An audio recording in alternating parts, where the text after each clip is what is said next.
तो स्टूडेंट्स, आपको मैं बताता हूं कि कैसे हम राइट हैंड थंब। तो राइट हैंड रूल में आपने फर्स्ट 3 फिंगर्स अपनी यूज करनी है, इंक्लूडिंग योर थंब। चलिए देखते हैं। ये आपका थंब है, ये आपकी फर्स्ट फिंगर है, ये आपकी सेकेंड फिंगर है। तो ये 3 फिंगर्स आपने ले ली अपनी।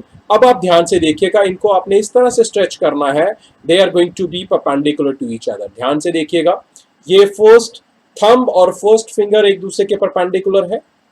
Then your first finger and central finger are perpendicular to each other. Then third one, ये आपके परपेंडिकुलर हो गया। तो तीनों आपके एक दूसरे के परपेंडिकुलर है। Now what you are going to have, अब आपने क्या देखना है कि जो आपका थंब है, जो आपका थंब है, that thumb is now giving the direction of the motion. ये थंब किसकी डायरेक्शन दे रहा है? मोशन की डायरेक्शन देगा।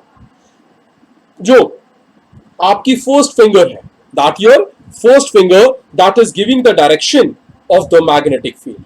मैग्नेटिक फील्ड की डायरेक्शन कौन देगा? आपकी first finger. Then the central finger, the last finger that we are using, that finger will give the direction of the electrically induced current. तो हो क्या रहा है, जब आप अपने मैग्नेट को या आपकी कॉइल को रिलेटिवली मूव कर रहे हो, you can keep any one of them at rest. तब क्या होता है कि उनके बीच में एक इंड्यूस करंट प्रोड्यूस होती है। Due to what? Due to the change in the number of electric field lines associated.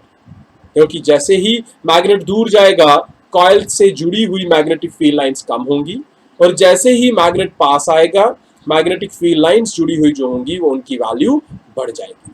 तो इस चेंज के कारण आपका जो मैग्नेटिक नंबर ऑफ जो मैग्नेटिक फ्लक्स है वो चेंज होगा, जिसके कारण आपका इंड्यूस्ड करंट प्रोड्यूस होगी। तो ये आपका जो राइट हैंड रूल है, that will give you the direction of what? That will give you the direction of the current. So your thumb will give you the direction of what? This thumb will give you the direction of the motion.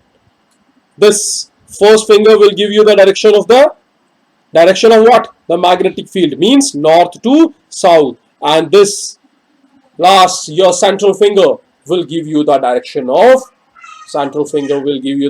of what? The current. So this is motion, this is magnetic field, and this one is what? This one is your current.